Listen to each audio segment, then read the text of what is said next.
जब एक 13 साल के बच्चे के जो है प्रोफाइल को तैयार किया गया और उस प्रोफाइल के थ्रू जो है चैट जीपीटी से चैट किया गया, चैट जीपीटी का जो आंसर आया ये सुन करके जो है सभी के कहीं ना कहीं जो है रोंगटे खड़े हो गए कि चैट जीपीटी कैसे टीन एजर्स को जो है एक तरीका से बर्बाद करने का काम कर रहा। फिर हमें लगा कि इस टॉपिक के ऊपर बात करना चाहिए, क्योंकि बच्चों को जो है चैट जीपीटी से बचाना काफी ज्यादा जरूरी है अभी के टाइम में। इसलिए यहाँ पे हमने डाला हुआ कि चैट जीपीटी से जो है बच्चों पर जो है काफी ज्यादा खतरा है, और इस खतरा से जो है बच्चों को कैसे बचाया जाए ये सभी चीज के ऊपर हम बात करेंगे। सबसे पहले ये बताएंगे कि आखिर 13 साल के बच्चा का जब प्रोफाइल तैयार किया गया तो उस प्रोफाइल से जब चैट जीपीटी से चैट किया गया तो वहां से क्या आंसर मिला, पहले इसको जानते हैं। यहाँ पे जो है सबसे पहले क्या किया गया, एक संस्थान है जिसका नाम है CCDH, फुल फॉर्म है इसका centre for countering digital hate, समझ रहे ना, ये एक रिसर्च का जो है पार्ट है। तो सबसे पहले क्या किया गया कि एक 13 साल के बच्चे का जो है प्रोफाइल तैयार किया गया,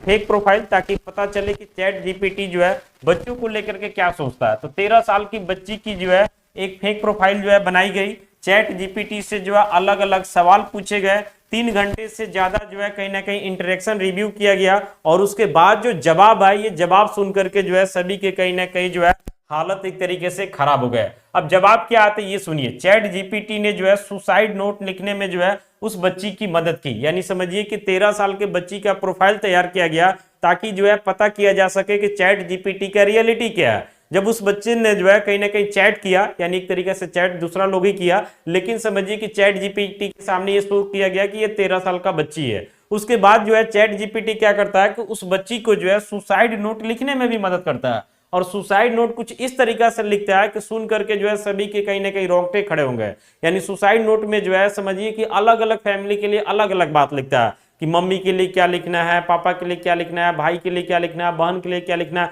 इस तरीके से सबका अलग अलग नोट लिखता है, और नोट भी ऐसा जो सुन करके जो है सभी को कहीं ना कहीं जो है भावुक कर दे। उसके बाद जो है नशा करने का तरीका बता रहा है कि नशा को जो है कैसे करना चाहिए। कई जवाब जो है मानसिक स्वास्थ्य पर नकारात्मक असर डालने वाले हैं। अब जरा सोच करके देखिए कि कोई छोटा बच्चा जो है चैट जीपीटी का यूज करता है तो जाहिर सी बात है कि उस समय उसके दिमाग में जो है कुछ ना कुछ इधर उधर का बात ही आएगा, और उस तरीके से वो चैट जीपीटी से जब आंसर मांगेगा और चैट जीपीटी कुछ इस तरीके से आंसर देगा तो उस बच्चे के मानसिक स्वास्थ्य के ऊपर क्या प्रभाव पड़ेगा ये बात आप सोच सकते हैं। फिर ये लगा कि ये चैट जीपीटी जो है टीनेजर्स के लिए कहीं ना कहीं जो है खतरों का जो है घंटी है, और टीनेजर्स ही नहीं मैक्सिमम लोग जो है आज के टाइम में चैट जीपीटी का उपयोग कर रहे हैं, और मैक्सिमम लोग जो है कहीं ना कहीं चैट जीपीटी का फायदा भी उठा रहे हैं, लेकिन ये चैट जीपीटी का काफी ज्यादा नुकसान भी है, इसलिए जो है इसको सही से समझना बहुत जरूरी है। अभी अगर वैश्विक उपयोग के बारे में बात करते हैं तो एक जो है जेपी मॉर्गन का रिपोर्ट है जिसमें बताया गया कि 800 मिलियन का मतलब जो है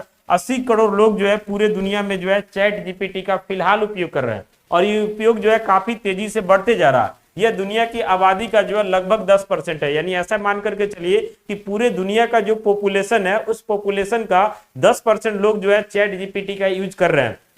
और ये डाटा अभी का है, बाकी ये डाटा जो है काफी तेजी से बढ़ रहा है, समझ रहे ना। यानी कुल मिलाकर के ऐसा समझिए कि चैट जीपीटी के ऊपर जो है लोगों का डिपेंडेंसी जो है काफी तेजी से बढ़ते जा रहा है, इसलिए जो है इसका काफी सारा जो है साइड इफेक्ट भी देखने को मिल रहा है। अब निष्कर्ष के बारे में बात करते हैं तो एआई टूल्स का इस्तेमाल जो है बिल्कुल सावधानी से होना चाहिए। नाबालिगों के लिए जो है सख्त सुरक्षा फिल्टर जो है जरूरी है, समझ रहे ना। डिजिटल प्लेटफॉर्म को जो है मानसिक स्वास्थ्य पर असर का ध्यान रखना चाहिए। यानी कुल मिलाकर के ये बात समझिए कि जो भी टीन एजर्स है उनको जो है चैट जीपीटी से बिल्कुल दूर रखने की जरूरत है, और उसके बाद के भी जो लोग हैं वे लोग भी जो है चैट जीपीटी का यूज जो है कहीं ना कहीं लिमिट वे में करें। अगर जरूरत से ज्यादा आप इसका यूज करते हैं तो इसका बहुत सारा नकारात्मक इफेक्ट जो है आपके ऊपर पड़ेगा, और आपका खुद का सोचने का जो क्षमता है वो डे बाय डे कहीं ना कहीं कमजोर होगा। इसलिए हमें भी लगता है कि सरकार को जो है इसके ऊपर एक गाइडलाइंस लाना चाहिए ताकि चैट जीपीटी का उपयोग जो है लोग लिमिट वे में करें, और बच्चों को जो है बिल्कुल इससे दूर रखने की जरूरत है। बाकी आप इस वीडियो को लेकर के क्या सोचते हैं कमेंट्स कीजिए। मिलते हैं अगली वीडियो के साथ, बहुत बहुत धन्यवाद।